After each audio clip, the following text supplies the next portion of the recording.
So today we will see how to design a bevel gear. Okay, तो सबसे पहले हम बेसिक क्या करते हैं कि जो गिवन डेटा है उसको हम एक्सट्रैक्ट करेंगे। ओके, तो सबसे पहले क्या बोला है, pair of bevel gear is required to transmit 8 kilowatt power. ठीक है, तो सबसे पहले उसने क्या बोला है कि हमको पावर दिया है। ठीक है, तो पावर 8 किलोवाट लिखे। तो सबसे पहले कभी भी हमको जब पावर देता है वो, तो हमको सर्विस फैक्टर से मल्टीप्लाई करना है।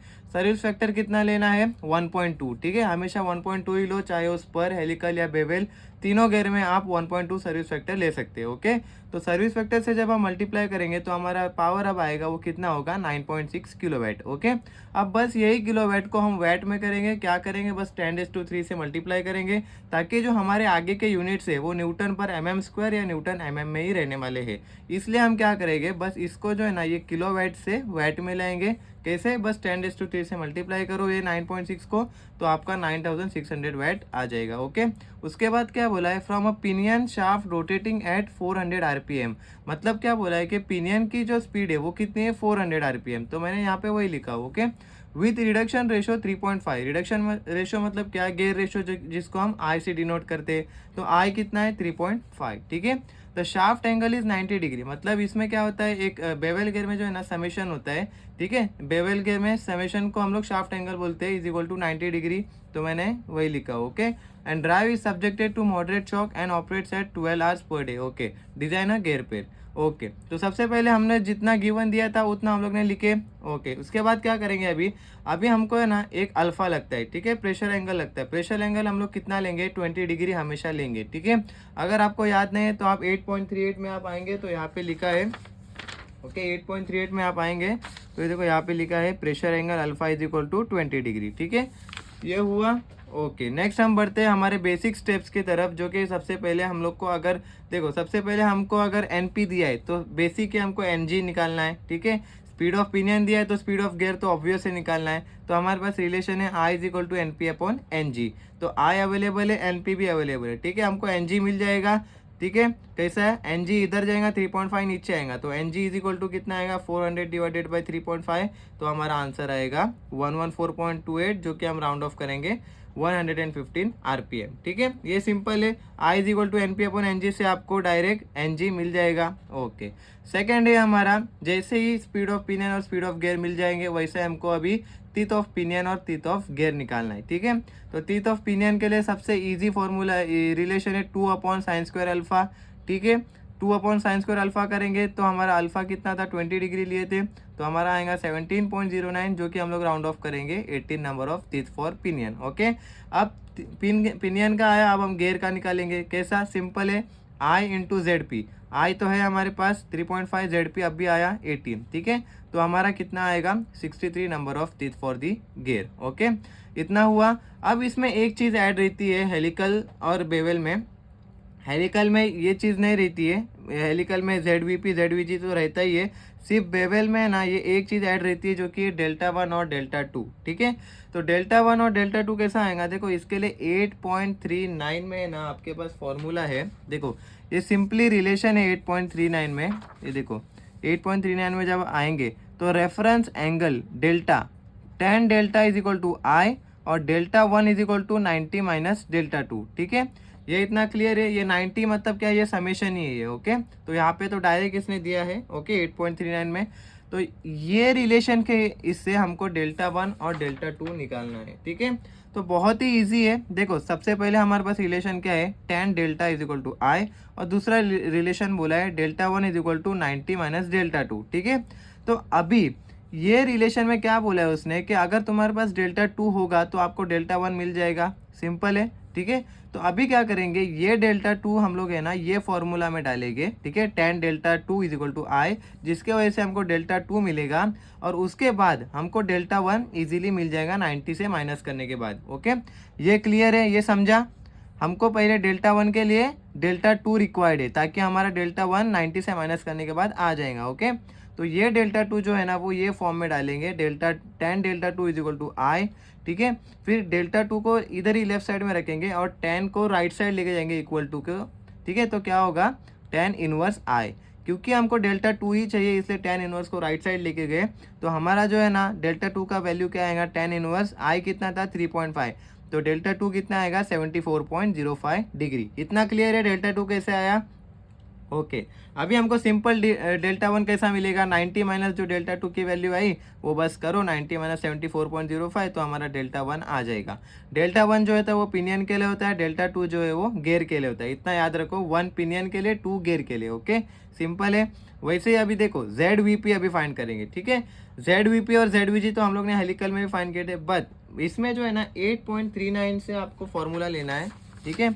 वर्चुअल नंबर ऑफ टीथ के लिए देखो यहाँ पे दिया है Z V is equal to Z upon cos delta, ठीक है। जेड अपॉन कॉस डेल्टा मतलब क्या, अगर पिनियन के लिए करें तो पी, और डेल्टा मैंने क्या बोला, पिनियन के लिए डेल्टा वन लेंगे हम लोग, ठीक है। तो जेड यहाँ पे जेड वी का फॉर्मूला दिया है जेड अपॉन कॉस डेल्टा, ठीक है। सिर्फ पिनियन के लिए पी, और डेल्टा मतलब वन किसके लिए ले रहे, पिनियन के लिए, ठीक है। तो Z P upon cos delta one जो है हमारा जेड वी पी के लिए होगा, जिसका Z V P is equal to Z P कितना है हमारा 18 number of teeth divided by cos delta one कितना आया 15.95, तो हमारा राउंड ऑफ रहेगा 18 नंबर ऑफ टीथ, ठीक है। नेक्स्ट है जेड वी जी, ठीक है। जेड वी जी हमारा क्या आएगा, जेड जी अपॉन कॉस डेल्टा टू, ठीक है। तो जेड जी क्या था हमारा 63 डिवाइडेड बाय कॉस इंटू 74.05, जो कि हमारा राउंड ऑफ होगा 230 नंबर ऑफ टीथ, ठीक है। इतना सिंपल है, बहुत ही ईजी है। सिर्फ हेलिकल और बेवल में एक डिफरेंस है, सिर्फ ये डेल्टा ऐड हो जाता है बेवल में, ठीक है। बाकी आपको ये फॉर्मूला जो 8.39 में आपको मिल जाएगा सब फॉर्मूलेज, क्योंकि बेवेल का पूरा नॉमेनक्लेचर जो है ना वो 8.38 और 8.39 में आपको मिल जाएगा। ओके इतना क्लियर है। ओके नेक्स्ट हम बढ़ते हैं स्टेप वन की तरफ, जो कि सबसे हमारा फर्स्ट स्टेप होता है, जो कि होता है मटेरियल सिलेक्शन। मटेरियल सिलेक्शन जो है ना वो सिर्फ दो ही पेज से होता है, एक 8.5 और दूसरा 1.9, ठीक है। तो सबसे पहले जो है ना हम लोग हमको अगर क्वेश्चन में कहीं पे भी मटेरियल नहीं दिया है तो आपको बहुत ही काम इजी होने वाला है, क्योंकि आपका अलग से कुछ सिग्मा बी सिग्मा सी निकालने की ज़रूरत नहीं है। डायरेक्टली आप 8.5 में आप जाओ, 8.5 में जब आप आएंगे तो आपको यहाँ पे स्टील में आपको जो है ना सबसे पहला जो है गेयर का मटेरियल है और दूसरा जो है पिनियन का मटेरियल है, और इसमें जो है ना सिग्मा बी आपको डायरेक्टली दिया है, सिग्मा सी भी आपको डायरेक्टली दिया है, ठीक है। तो आप क्या करेंगे यहाँ पे, सिंपली क्या करेंगे, देखो सिग्मा यहाँ पे देखो गेयर के लिए हमारा सिग्मा बी कितना है, देखो गेयर के लिए आपका मटेरियल रहेगा 15Ni2Cr1MO15, ओके। और जो आपका सिग्मा बी है वो यहाँ पे है ना kgf पर सेंटीमीटर स्क्वायर में है, तो ये जो वैल्यू है ना वो आपको न्यूटन पर mm स्क्वायर में हम ले रहे हैं, ठीक है, क्योंकि हम लोग पूरा सम जो है वो न्यूटन पर mm स्क्वायर में कर रहे हैं। तो सिंपली कुछ भी नहीं करना है आपको, है ना, बस kgf पर सेंटीमीटर से जब न्यूटन पर mm स्क्वायर में आएंगे तो उसका एक जीरो कट कर देना है। जैसा ये 3200 है तो ये 320 न्यूटन पर mm स्क्वायर हो जाएगा, ठीक है, सिग्मा बी की वैल्यू। और वही सिग्मा सी की वैल्यू देखो, सिग्मा सी 9500 है तो एक जीरो कट करो तो होगा 950 न्यूटन पर mm स्क्वायर, ठीक है। ये इतना क्लियर है गेयर के लिए। अब हम पिनियन के लिए बढ़ते हैं। पिनियन का मटेरियल है 40Ni2Cr1MO28, ठीक है। अब इसमें भी सिग्मा बी जो है ना वो फर्स्ट वाला ही लेंगे हम लोग, ओके। तो सिग्मा बी जो है ना वो 4000 का हम लोग क्या करेंगे, 4000 का एक जीरो कट होगा तो कितना होगा 400 न्यूटन पर mm स्क्वायर होगा, ओके। वैसे ही सिग्मा सी के लिए पिनियन के मटेरियल के लिए इधर देखो 11,000 लिखा है, तो 11,000 से अगर एक जीरो हम लोग कट करेंगे तो हमारा होगा 1100 न्यूटन पर mm स्क्वायर, ठीक है। सिंपल कन्वर्जन है, इसमें कुछ भी रॉकेट साइंस नहीं है। इतना आपको क्लियर है, समझा? ओके अब हम बढ़ते हैं स्टेप 2 की तरफ, जो कि strength of gear and pinion, okay. तो बहुत ही सिंपल है, देखो सबसे पहले strength of gear and pinion से हमको क्या मालूम पड़ेगा कि हमारा कौन सा एलिमेंट वीकर है। तो जो वीकर एलिमेंट है उसको हम आगे डिजाइन करेंगे, ठीक है। तो सबसे पहले हम क्या करेंगे, Lewis form factor for the gear, ठीक है। तो इसके लिए हमारे पास फॉर्मूला है 8.50 में, ठीक है। लेविस फॉर्म फैक्टर का फॉर्मूला क्या है, y is equal to pi into Y, ठीक है। तो कैपिटल Y और स्मॉल y दोनों अलग है, ठीक है। तो capital Y is equal to pi into Y बोला है, ठीक है। ये y VG क्यों लिखा हो, क्योंकि हम लोग है ना जो हेलिकल और बेवल दोनों गेयर में है ना हम लोग वर्चुअल गेयर का यूज करेंगे स्मॉल YG के लिए, ठीक है। ठीक है, तो ये y कहाँ से आएगा आपको, स्मॉल y का वैल्यू भी है ना आपको देखो यहाँ पे ही नीचे दिया है। हम लोग ने 20 डिग्री प्रेशर एंगल के लिए लिए थे, तो हम लोग जो है ना ये सेकंड मिडल वाला जो है ना ये y की वैल्यू, स्मॉल y की वैल्यू ये वाली लेंगे, मिडल वाली, ओके। तो मैंने यहाँ पे वही लिखा हो 0.154 माइनस 0.912 डिवाइडेड बाय z लिखा है, तो हम लोग z VG लिखेंगे, क्योंकि हम लोग वर्चुअल गेयर के लिए कर रहे हैं, ठीक है। गेयर के लिए G आएगा, पिनियन के लिए P आएगा, ओके। इतना ही डिफरेंस है, ओके। इतना क्लियर है। नेक्स्ट क्या करेंगे हम लोग, कैपिटल YG के फॉर्म में ये डालेंगे वैल्यूज, ठीक है। Pi into 0.154 minus 0.912 divided by ZVG कितना आया था 230, ये तो अब ये हमारा आंसर क्या है, वाई वी जी का 0.471। ओके, वैसे ही हम पिनियन का निकालेंगे। पिनियन के लिए क्या करेंगे, सिर्फ यहाँ पे वाई वी जी था, अब यहाँ पे वाई वी पी होगा। ठीक है, तो Y V P is equal to pi into small Y V P. Okay, तो स्मॉल वाई वी पी का फॉर्मूला सेम रहेगा, सिर्फ यहाँ पे क्या रहेगा, जेड वी जी की जगह पे जेड वी पी रहेगा। ठीक है, तो यहाँ पे सेम एज इट इज डालेंगे। जेड वी पी का कितना था हमारा वैल्यू, 18 नंबर ऑफ टीथ था। ठीक है, तो हमारा वाई वी पी कितना आया ओवरऑल, 0.333। ओके, इतना क्लियर है। ओके, अभी हम लोग स्ट्रेंथ ऑफ गियर निकालेंगे। ठीक है, स्ट्रेंथ ऑफ गियर कैसा निकालेंगे, देखो सिंपल है, उसका बेंडिंग स्ट्रेस है ना गियर का bending stress into Y V G. ठीक है, तो यहाँ पे वही लिखा हो, sigma B into G, sigma B G into Y V G. ठीक है, सिग्मा बी कितना था हमारा 320 इंटू वाई वी जी कितना है 0.471। ठीक है, तो हमारा कितना आया strength of gear 150.7 newton per mm square. ठीक है, और हमारा पिनियन के लिए क्या आएगा strength, sigma B of pinion कितना है 400 newton per mm square into Y V P कितना है 0.333। ठीक है, तो हमारा कितना आया 133.2 न्यूटन पर mm स्क्वायर। ठीक है, तो इससे हमको क्या मालूम पड़ता है कि जो हमारी स्मॉलेस्ट वैल्यू आई है, देखो 150 और 133, तो इसमें कौन सा हमारा वीकर है, ऑफ कोर्स हमारा जो है ना वो पिनियन वीकर है, क्योंकि 133 इज लेस देन 150। तो हमारा यहाँ से मालूम पड़ता है कि हमको जो डिज़ाइन करना है आगे वो है हमारा पिनियन के लिए डिज़ाइन करना है। पूरा जो सम होगा वो पिनियन को डिज़ाइन करना है, सिंपल है। तो मैंने यहाँ पे वही लिखा हो, hence pinion is the weakest element. Okay, next हम बढ़ते हैं स्टेप 3 की तरफ, जो कि है हमारा design of pinion for the bending strength. ठीक है, अब हमको मालूम पड़ा कि हमारा वीकेस्ट एलिमेंट कौन सा है, तो उसी हिसाब से हम लोग यहाँ पे लिखेंगे कि design of pinion for the bending strength. सबसे पहले आप यही करेंगे। ठीक है, तो ये आपको उसका फॉर्मूला 8.13a में आपको मिल जाएगा। ओके, डिजाइनिंग के लिए बेवेल गियर में देखो आपको ये फॉर्मूला दिया है, M A V is greater than और equal to 1.28 cube root M T upon Y V into sigma B into psi M into Z1। ठीक है, तो हम लोग ने वही यहाँ पे लिखे। अब ये पी क्यू लिखा हो सब जगह, क्योंकि हमारा जो वीकेस्ट एलिमेंट है वो पिनियन है। अगर गेयर होता था तो सब जगह जी जी जी आता था, बट हमारा जो वो पिनियन जो है वो वीकेस्ट एलिमेंट है, तो इसलिए मैंने सब जगह जो है वो पी लिखा हो। ठीक है, इतना क्लियर है। ये आपको 8.13a से आपको इसका फॉर्मूला मिल जाएगा। ठीक है, सबसे पहले हम डिज़ाइन करते हैं, उसके बाद हम चेकिंग करते हैं, जो कि चेकिंग जो है वो 8.13 से करते हैं, और जो हम लोग डिज़ाइन करते हैं वो 8.13a से करते हैं। ओके, इतना क्लियर है। तो हमारा बेंडिंग स्ट्रेंथ में आपका ये फॉर्मूला आ गया। ओके, अभी हम लोग देखेंगे कि इसमें हमारा क्या क्या वैल्यूज़ अवेलेबल है। ठीक है, तो वैल्यूज़ जो अवेलेबल है वो M T P is equal to, अभी एम टी पी कहाँ से मिलेगा हमको मिलेगा 8.15 से। ठीक है, सब फॉर्मूलाज आपको आगे पीछे दिया है कहीं ना कहीं। ठीक है, तो ये देखो M T bracket M T is equal to M T into K D into K, तो ये क्या होता है, ट्विस्टिंग मोमेंट होता है। एम टी मतलब क्या होता है, टॉर्क होता है। ठीक है, तो आप इसमें से भी हमारा के डी इंटू के की वैल्यू है ना हमको दिया है 1.3। ठीक है, अब बस हमको ये टॉर्क चाहिए एम टी वाला। ठीक है, तो उसके लिए क्या करेंगे, देखो मैंने के डी इंटू के यहाँ पे लिखा है 1.3, और हमको ये अभी एम टी चाहिए, टॉर्क चाहिए। तो हम लोग क्या करेंगे, P is equal to 2 pi N T by 60। ठीक है, ये टी मतलब एम टी हुआ है। ठीक है, तो 2 pi is equal to 2 pi N T by 60 का हमारा P अवेलेबल है 9600 P अवेलेबल है।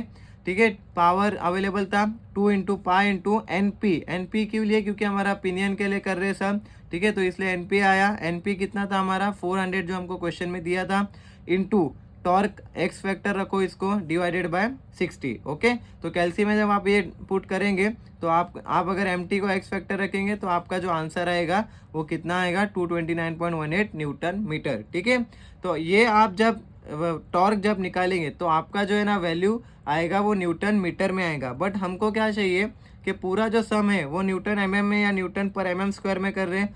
तो हमारा जो है ना इसको क्या करना है, बस 10⁻³ से मल्टीप्लाई करो, ताकि आपका जो वैल्यू आएगा वो न्यूटन mm में रहेगा। सिंपल है, कुछ भी हार्ड नहीं है इसमें। ठीक है, इसके बाद हमको क्या बोला था, ब्रैकेट वाला एम टी पी चाहिए। ठीक है, तो उसके लिए क्या बोला था, M T into K D into के करना है। तो एम टी जो था वो आया 229.18 into 10⁻³ into K D into के की वैल्यू कितनी है 1.3। तो हमारा ब्रैकेट वाला एम टी पी जो है उसकी वैल्यू आएंगी 297934 न्यूटन mm। ओके, तो हमारा जो ये ब्रैकेट वाली एम टी पी जो है वो आ गया। ठीक है, नेक्स्ट क्या बोला इसने, वाई वी पी जो हम लोग ने लास्ट में निकाले थे, कितना था वाई वी पी 0.333, ये वही वापस लिखेंगे। ओके, फिर सिग्मा बी पी भी हमारे पास अवेलेबल है, कितना 400 newton per M M square. Sigma B of pinion कितना है 400 newton per M M square. फिर साई एम जो है ना वो आपको 8.14 में मिलेगा, ठीक है। 8.14 में जब आप आएंगे तो यहाँ पे देखो साई एम दिया है, psi M is equal to 10, ठीक है। ये यहाँ पे लिखा है psi M is equal to 10 8.14 में, ठीक है। तो आपको ये साई एम भी मिल गया।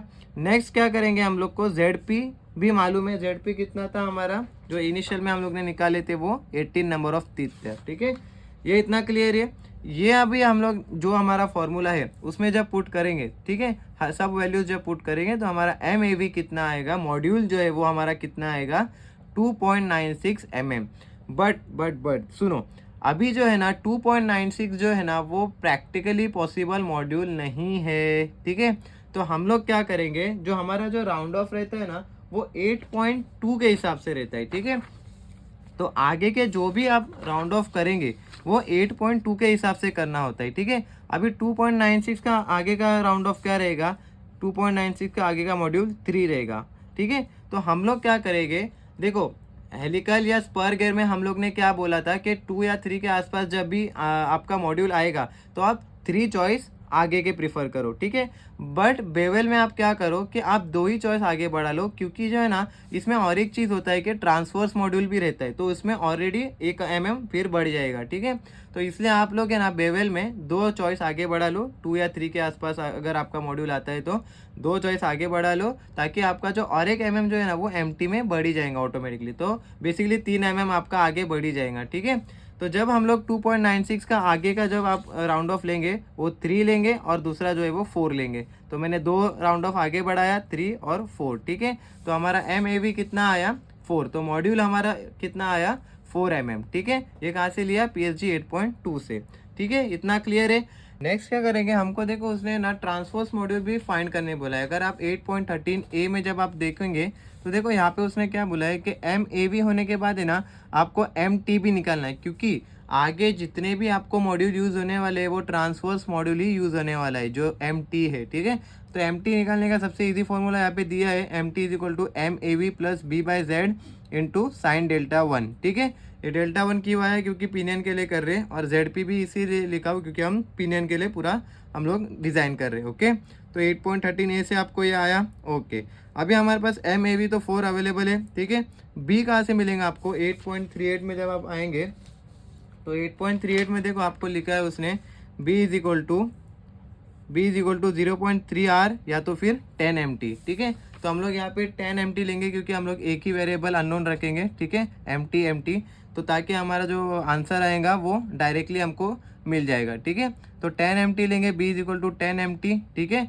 तो यहाँ पे हमको बी हो गया। अब जेड पी कितना था हमारा 18 इंटू साइन डेल्टा 1 कितना था 15.95। अब ये सेम इक्वेशन जो है ना वो हम लोग कैल्सी में डालेंगे। देखो कैल्सी में आप क्या पुट करेंगे, देखो एक्स एम टी को एक्स पुट करो क्योंकि हमारा एक्स फैक्टर है is equal to 4 plus 10 into M T, मतलब वापस से एक्स है, divided by 18 into sine bracket 15.95। तो आप जब ये इक्वेशन डालेंगे कैल्सी में तो शिफ्ट सॉल्व और इक्वल टू डालो तो आपका आंसर 4.72 आ जाएगा। सिंपल है, ओके। यहाँ पे एक ही वेरिएबल हमारा अननोन था तो हमारा कैल्सी में डायरेक्ट आंसर आ जाएगा, ठीक है। तो एम टी आया 4.72, तो हमको राउंड ऑफ करेंगे 5 mm, ठीक है। इतना क्लियर है, ओके। नेक्स्ट हम बढ़ते हैं स्टेप 4 की तरफ, जो कि checking of the pinion for the compression strength, ठीक है। 8.13 में जो है ना आपको कॉम्प्रेसिव स्ट्रेंथ में जो है ना फॉर चेकिंग के लिए आपका सिग्मा सी का फॉर्मूला इजीली दिया है, ठीक है। 8.13 में आपको ये पूरा फॉर्मूला दिया है, ठीक है। एज इट इज़ यहाँ पे कॉपी पेस्ट करेंगे, ठीक है। अब इसमें हम देखेंगे कि हमारे पास कौन कौन से वैल्यू अवेलेबल है या कौन से वैल्यूज फाइंड करना है, ठीक है। तो अभी इसमें से 0.70 तो वैल्यू है, ठीक है। इसमें से R नहीं है अपने पास, तो R कैसे मिलेगा, देखो 8.38 में ना आपको R का फॉर्मूला दिया है, ठीक है। R इज इक्वल टू क्या दिया है, देखो R is equal to 0.5 into M T into Z P into under root I square plus 1, ठीक है। ये इक्वल टू के बाद का छोड़ दो, हम लोग सिर्फ फर्स्ट वाली रिलेशन से आप लोग R निकाल दो, ठीक है। R निकालने के लिए हमारे पास अभी 0.5 है, एम टी भी आया कितना 5 mm, जेड पे कितना था 18 हम लोग ने लिए थे स्टार्टिंग में, आई कितना था 3.5 गिवन था क्वेश्चन में प्लस 1, ठीक है। तो आई स्क्वायर हम लोग ने आई स्क्वायर प्लस 1 पूरा जब हम लोग ये पूरा कैलकुलेट करेंगे तो हमारा जो आर आएगा वो कितना आया 163.8, जो कि राउंड ऑफ करेंगे 164 ओके, इतना क्लियर है। ओके, आर हो गया। अभी हम बढ़ते हैं बी की तरफ। अब बी भी हमारे पास अवेलेबल नहीं है। अब उसने क्या बोला था, बी जो है ना डायरेक्टली अवेलेबल नहीं था। यहाँ पे भी आप देखेंगे तो यहाँ पे अननोन के साथ ही हम लोग ने बी निकाले थे। ओके, अब वापस से हम लोग क्या करेंगे, देखो यहाँ पे हम लोग को क्या बोला है कि बी जो यूज़ होगा ना वो या तो 0.3 आर होगा या तो 10 एम टी होगा, विच एवर इज स्मॉलर। तो हम लोग है ना, अभी हमारे पास एम टी भी आ गया है, आर भी आ गया, तो हम लोग यहाँ से कंपेयर करेंगे कि भाई हम लोग कौन सा वाला बी लेंगे, ये 0.3 आर वाला लेंगे या तो फिर 10 एम टी वाला लेंगे। अब रियल वाला बी जो है ना वो यहाँ से हमको मालूम पड़ेगा कि एक्चुअल बी कितना हम लोग अज्यूम करेंगे। ओके, तो यहाँ पे हम लोग क्या करेंगे कि हम लोग दोनों साइड बाय साइड रखेंगे कि 0.3 आर कितना होगा, 0.3 इंटू 164, और 10 इंटू एम टी करेंगे तो 10 इंटू एम टी कितना आया था 5, तो 10 इंटू 5 करेंगे तो दोनों में से जो भी स्मॉलर रहेगा तो ये कितना आया 0.3 आर का कितना आया वैल्यू 49.2, और 10 इंटू एम टी का कितना आया 50। तो यहाँ पे क्या बोला है कि whichever is smaller you have to take the B. तो हमारा दोनों में से तो स्मॉलर कौन सा आया 49.2, तो हम लोग क्या लेंगे b इज इक्वल टू 49.2 ठीक है। ये b कहाँ से लिए समझा, 8.38 से ही हमने लिए, दोनों को बस कंपेयर किए और हम लोग ने b हमारा फाइनलाइज हो गया। ओके, क्लियर है। ओके, अभी इसमें से i तो हमको क्वेश्चन में दिया था, e जो है वो 8.14 में से लेते हैं। ठीक है, 8.14 में डायरेक्ट दिया है, ये देखो 8.14 में ना यहाँ पे दिया है, Young modulus e is equal to 2.15 इंटू 10⁶ kgf per centimetre square. But हम लोग क्या करते हैं, न्यूटन पर mm स्क्वायर में कर रहे हैं पूरा सम, तो क्या करेंगे बस एक जीरो को हटा देंगे तो 2.15 into 10⁵ Newton per mm square हमारा आंसर आ जाएगा। ठीक है, सिंपल है। ओके, MTP हमारे पास आया है 297934 न्यूटन mm। ओके, बस सिंपली अभी यही सिग्मा सी के फॉर्मूला में हम लोग पुट करेंगे तो हमारा सिग्मा सी कितना आएगा 691.82 न्यूटन पर mm स्क्वायर, जो कि हमारा जो है ना सिग्मा सी ऑफ पिनियन से कम आना चाहिए। तो सिग्मा सी ऑफ पिनियन का मैक्सिमम कितना है 1100 न्यूटन पर mm स्क्वायर, और हमारा कितना आया 691, इसलिए हम लोग सेफ है। ठीक है, तो अगर ये 1100 के ऊपर जाता था तो हम लोग का सेफ नहीं होता था, हमको फिर मॉड्यूल बढ़ाना पड़ता था। ओके, तो अभी हमारा जो है वो अंडर द वैल्यू है तो हमारा सेफ है। ओके, तो हमको मॉड्यूल बढ़ाने की और ज़रूरत नहीं है। नेक्स्ट हम बढ़ते हैं स्टेप 5 की तरफ। स्टेप 5 क्या करते हैं, checking of pinion for the lowest dynamic condition. ठीक है, यहाँ पे हम लोग क्या करेंगे 8.52 में जो है ना आपका एफ ऑफ एस दिया है। ठीक है, डायनेमिक कंडीशन की फॉर्मूला जो है ना वो आपको बेवेल गियर का है ना 8.52 में आपका फॉर्मूला दिया है। डायरेक्टली आप यहाँ से देख सकते हैं sigma B into B into Y B, P क्यों लिखा हुआ कि पिनियन के लिए कर रहे हैं, into 1 minus B by R divided by P D. Okay, simple है, आपको 8.52 में आपका इसका फॉर्मूला मिल जाएगा। अब क्या करना है, देखो आपको है ना यहाँ पे सिग्मा भी आपके पास अवेलेबल है, बी भी है, वाई भी, पी भी है, ठीक है, आर भी है। अभी आपके पास पी डी नहीं है तो आप क्या करेंगे, सिंपली है ना 8.50 में आप अगर देखेंगे तो 1 अपॉन, अगर आपको ये डिवाइडेड बाय, अगर मैंने यहाँ पे साइड में लिखा 1 अपॉन पी डी, तो आपका आंसर क्या, इसका 1 अपॉन पी डी क्या होता है, इसका रिलेशन है 8.50 में मॉड्यूल। तो 1 अपॉन पी डी जो है ना वो मॉड्यूल होता है। तो हम लोग, मैंने यहाँ पे वही लिखा हूँ कि अगर मैंने ये 1 अपॉन पी डी को इलिमिनेट किया तो उसके बदले मैं क्या लिखूंगा, मॉड्यूल। ठीक है, तो मैंने यहाँ पे वही लिखा हूँ, sigma B into Y B P into 1 minus B R into 1 upon P D, मतलब क्या हो गया, एम टी। ठीक है, तो मैंने यहाँ पे आपको समझने के लिए लिखा हूँ 1 upon P D M T होता है, इसलिए ये पी डी हट गया और सिर्फ यहाँ पे हम लोग ने एम टी लिखे। ओके, इतना क्लियर है। ओके, नेक्स्ट क्या करेंगे हम लोग और क्या क्या हमारे पास, सिग्मा बी कितना था 400, बी जो है हम लोग ने यहाँ से सिलेक्ट किया 49.2, वाई बी पी जो हम लोग ने इनिशियल में लिए थे 0.333। ठीक है, 1 minus B by R, R अब भी आया था 164। ठीक है, यहाँ पे 164 mm, फिर एम टी कितना आया था हमारा 5 mm। ठीक है, बस यही वैल्यूज जो है ना हम लोग एफ एस में पुट करेंगे। ठीक है, स्टैटिक लोड हमारा कितना आएगा 22,777.2 न्यूटन। ओके, इतना क्लियर है। अब ये स्टैटिक लोड मिलने के बाद हम लोग क्या करेंगे, डायनेमिक लोड फाइंड करेंगे। ओके, तो डायनेमिक लोड का भी फॉर्मूला जो है ना वो यहाँ पे दिया है 8.52 में।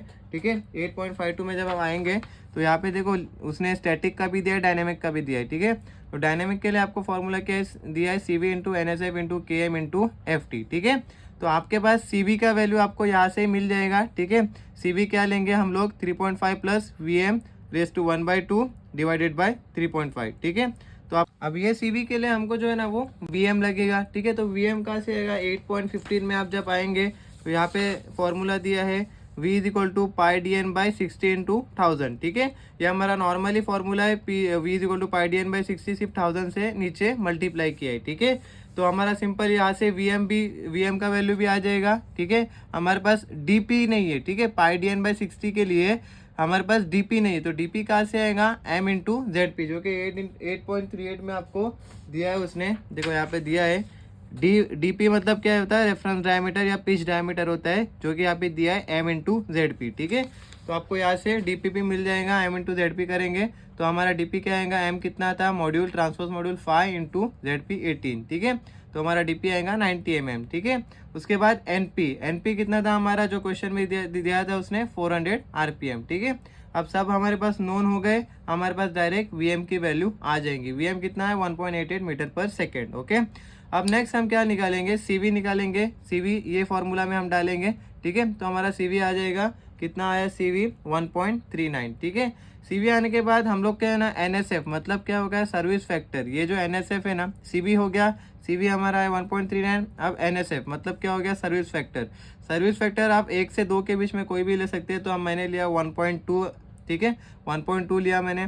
वैसे ही KM की भी वैल्यू यहाँ पे अवेलेबल है, तो यहाँ पे हम लोग बोथ गेयर स्ट्रैडल माउंटेड करेंगे और 1.1 इसका वैल्यू लेंगे, ठीक है। 1.1 आप वैल्यू ले लो किसका, KM का, ठीक है। तो मैंने यहाँ पे वही लिखा हो। उसके बाद F ऑफ टी क्या होता है, सिंपली P/VM होता है, ठीक है, पावर अपॉन वेलोसिटी। तो पावर हमारा अवेलेबल था 9600 डिवाइडेड बाय वेलोसिटी कितनी आई, हमारी वेलोसिटी आई 1.88, ठीक है, ये 1.88 है, ओके। तो हमारा आंसर कितना आएगा, 5106.3 न्यूटन, ओके। तो अभी जो वैल्यूज हमको F ऑफ डी के फॉर्मूला में रिक्वायर्ड थे वो सब मिल गए। अभी हम क्या करेंगे, सिंपली जो फॉर्मूला में हम लोग पुट करेंगे तो हमारा F ऑफ डी का वैल्यू कितना आएगा, 9369 न्यूटन, ओके। अभी इसमें और एक चीज़ रहती है कि वापस से हमको देखना है कि हमारा F ऑफ एस, जो कि F ऑफ डी से बड़ा है कि नहीं। तो हमको वापस से ये चीज़ कंफर्म कहाँ से करनी है, 8.51 में देखो यहाँ पे दिया है F of S should be greater than F of D, ठीक है। ये हमारी अगर कंडीशन सेटिस्फाई हुई तो आपका जो है वो मॉड्यूल जो है सेफ है। अगर ये हमारा सेटिस्फाइड नहीं होता है कहीं पे भी तो आपको मॉड्यूल बढ़ाना पड़ेगा, ठीक है। तो हमारा F ऑफ एस कितना आया था, हमारा F ऑफ एस था 22,000 और F ऑफ डी है 9,369। तो हमारा सेटिस्फाइड है, yes F of S is greater then F of D. तो हमारा जो है ना ये कंडीशन सेटिस्फाइड है, तो हमको मॉड्यूल बढ़ाने की ज़रूरत नहीं है, ठीक है। और दो चीज़ हमको मैटर करती है, जो कि वेयर स्ट्रेंथ और बकिंगहैम डायनेमिक लोड, ठीक है। तो हम लोग जब सबसे पहले हम लोग वेयर स्ट्रेंथ देखेंगे, ठीक है। वेयर कंडीशन में आपको फॉर्मूला जो है ना ये PSG में डायरेक्टली अवेलेबल नहीं है, ये आपको याद करना पड़ेगा वेयर स्ट्रेंथ का फॉर्मूला। बस इसमें थोड़ा सा एक आपको शॉर्टकट बता दूं कि आपका जो फॉर्मूला है वो स्पर गियर के मतलब सिमिलर ही है थोड़ा सा, सिर्फ 0.75 into DP into Q into K into B divided by cos delta 1। ये आपको थोड़ा सा, मैं ये PSG में अवेलेबल नहीं है, ये आपको याद करना पड़ेगा। मैं आपको एक सिंपल थोड़ा सा एक बेसिक आइडिया दे रहा हूँ, कैसा याद रखो। सिर्फ ये ना, ये FW इज इक्वल टू जो स्पर गियर का है उसके पहले 0.75 लगाओ डिवाइडेड बाय कॉस डेल्टा 1 लगाओ, तो आपका बेवल गियर का जो वेयर कंडीशन का फॉर्मूला है वो कंप्लीट हो जाएगा, ठीक है। ये आपको बस इतना याद रखना पड़ेगा, बाकी सब PSG में अवेलेबल है। अब इसमें जो है DP की वैल्यू जो हमको यहाँ से मिली थी कितना है, 90 mm, और Q जो है ना हम लोग यहाँ से ले सकते हैं 8.51 से, 2i/i+1 से आपको Q मिल जाएगा, ठीक है। Q के बाद K भी आपको यही से मिल जाएगा। K क्या रहेगा, sigma C² into sine alpha into 1/E1 plus 1/E2 divided by 1.4, ठीक है। इसमें सिग्मा C ऑफ पिनियन क्या रहेगा, जो आपने यहाँ से लिए थे, सिग्मा C ऑफ पिनियन कितना है 1100 न्यूटन पर mm², ये आपको मिला, ये हम लोग ने लिखे यहाँ से, ठीक है। अल्फा हमारा 20 डिग्री था और ई जो है वो 2.15 इंटू 10⁻⁵ जो 8.14 से हमको मिला था वही लिखेंगे, ठीक है, डिवाइडेड बाय 1.4, ठीक है। तो आपका जो के का वैल्यू आएगा 2.74, बी जो हमने लिए थे 49.2 mm, ठीक है। तो अभी बस सिंपली हमको FW के फॉर्मूला में हमको पुट करना है, ठीक है। ये आपका FW का फॉर्मूला में पुट किए तो हमारा FW कितना आया 14,669.01 न्यूटन, ठीक है।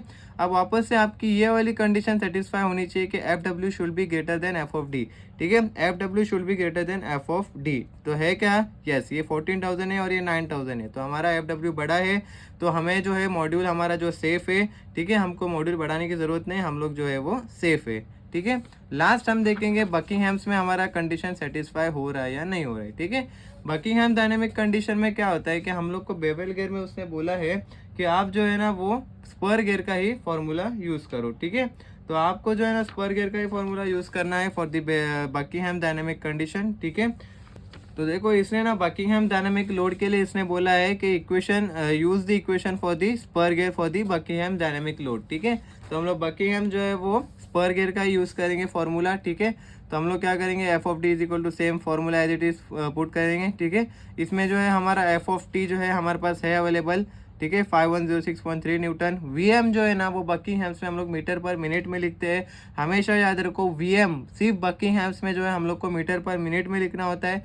तो हमारा जो वीएम जो आया था 1.88 मीटर पर सेकेंड, वही हम लोग को क्या करना है, बस 60 से मल्टीप्लाई करना है, बस हमारा मीटर पर मिनट में आ जाएगा। सिंपल है, कुछ भी हार्ड लॉजिक नहीं है, ठीक है। ये हुआ वीएम हमारा कितना है 112.8 मीटर पर मिनट, ओके।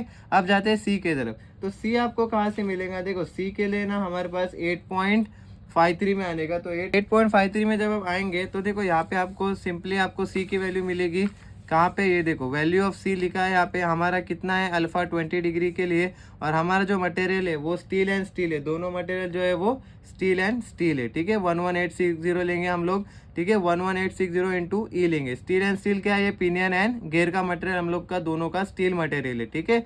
तो ये हमारा कितना आएगा 11860 इंटू ई, ठीक है। तो ई क्या होता है, ये एरर होता है, ठीक है। अब ये जो ई जो है ना वो डिपेंड करता है आपके मॉड्यूल और दूसरा है आपका वीएम पे, ठीक है। तो आपका मॉड्यूल तो 5 है और वीएम कितना आया था आपका 1.88 मीटर पर सेकेंड, ठीक है।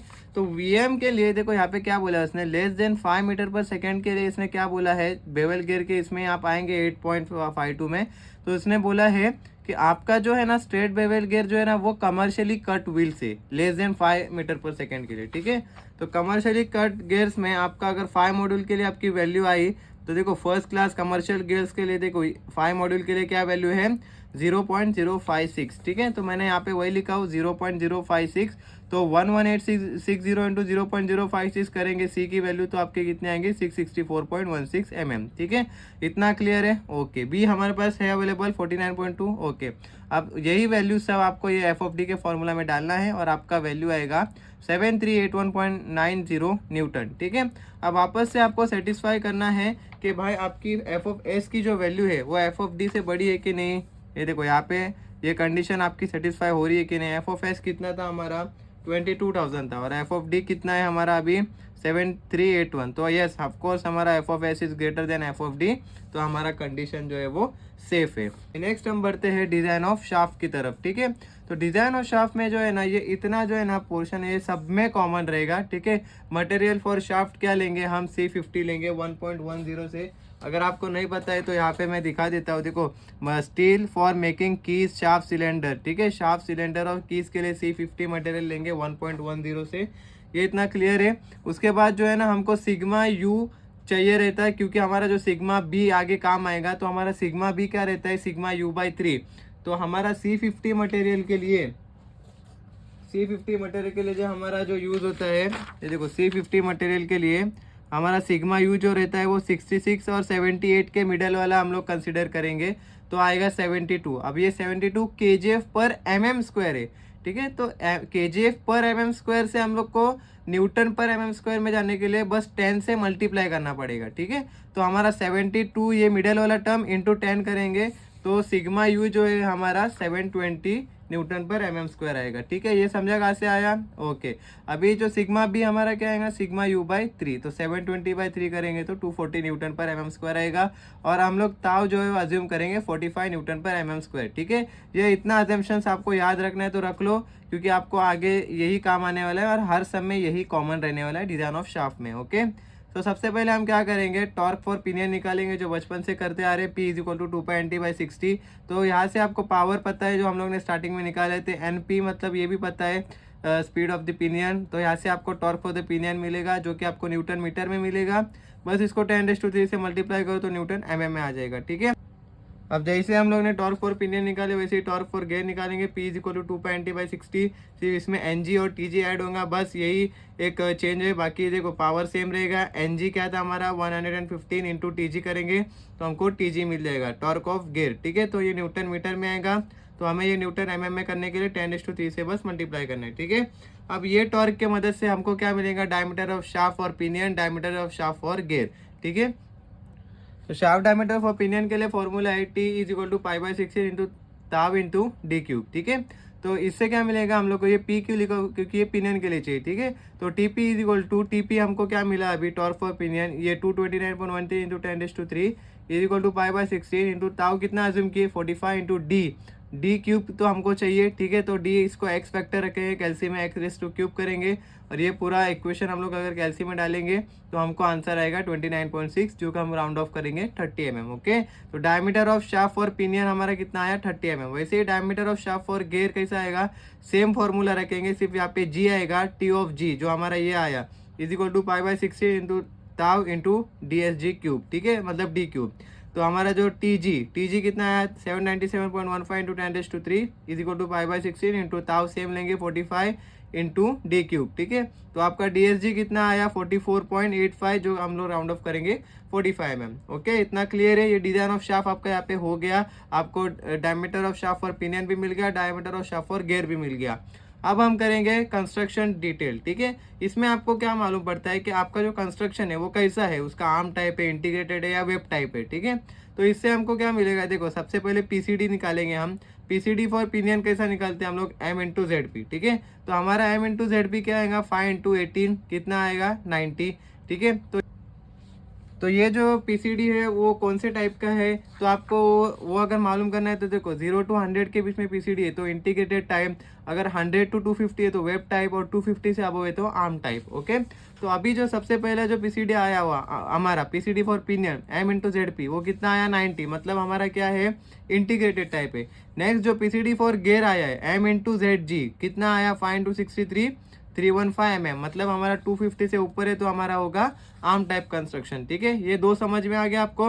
ओके, PCD ऑफ पिनियन और PCD ऑफ गेयर पे आपका कंस्ट्रक्शन डिपेंड होता है कि कौन से टाइप का कंस्ट्रक्शन है। ओके, नेक्स्ट हम आते हैं length of hub for pinion, length of hub for gear. ठीक है, length of hub for pinion के लिए क्या करेंगे, सिंपली 1.5 इंटू DSP करेंगे और गेयर के लिए 1.5 इंटू DSG करेंगे। ठीक है, तो आपका length of pinion for hub, length of hub for pinion और length of hub for gear दोनों आ जाएगा। ठीक है, diameter of hub for pinion के लिए क्या करेंगे, सिंपली 2 इंटू DSP करेंगे।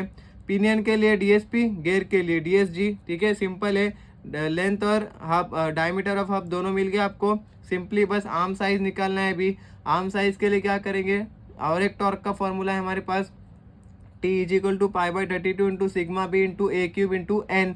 ठीक है, तो TG ही लेंगे इसमें, आर्म साइज में हमेशा आपको टॉर्क फॉर गेयर ही लेना है। ठीक है, तो टॉर्क फॉर गेयर हमारा कितना आया था 797.15 into 10⁻³ okay, π/32 into sigma B हम लोग ने यहाँ पे कितना लिए 240 न्यूटन पर mm²। ठीक है, उसके बाद A³ तो हमें फाइंड करना है, A मतलब क्या हुआ उसकी थिकनेस हुई। ठीक है, और N कैसा डिपेंड करता है, N जो है ना वो नंबर ऑफ आर्म्स होते हैं। ठीक है, तो नंबर ऑफ आर्म्स मतलब क्या हो गया, देखो अगर तुम्हारा PCD फॉर गेयर अगर 300 के आसपास है या 300 तक है तो 4 नंबर ऑफ आर्म्स लेंगे।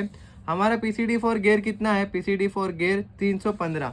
ठीक है, तो 300 to 500 के आसपास आता है तो 4 या 6 आर्म दोनों आप ले सकते हैं। तो मैंने जो है वो 4 आर्म्स लिया हूँ। ठीक है, क्योंकि 300 के बहुत ही करीब था तो मैंने क्या लिया 4 आर्म्स लिया। आप 6 भी ले सकते हो पर 4 लेंगे तो बेटर रहेगा। ठीक है, तो नंबर ऑफ आर्म्स कैसा डिपेंड करता है आपको मालूम पड़ा। ओके, तो आपने 4 लिए। ठीक है, तो 4 लेने के बाद अभी सिर्फ ये फॉर्मूला में पुट करना है, यहाँ से आपको A मिल जाएगा। ठीक है, सिंपली आप ये इक्वेशन डालो कैलकुलेटर में, आपको सिंपली x³ इसको रखो तो आपको पूरा इसका डायरेक्ट आंसर मिल जाएगा। कितना है 20.37, जो कि हम राउंड ऑफ करेंगे 21 mm। ओके, उसके बाद विथ निकालेंगे। विथ क्या होता है 2 इंटू A, तो बस 2 इंटू A करेंगे तो आपका डायरेक्ट विथ मिल जाएगा 42 mm। ठीक है, यहाँ पे आपका 95% सम हो गया।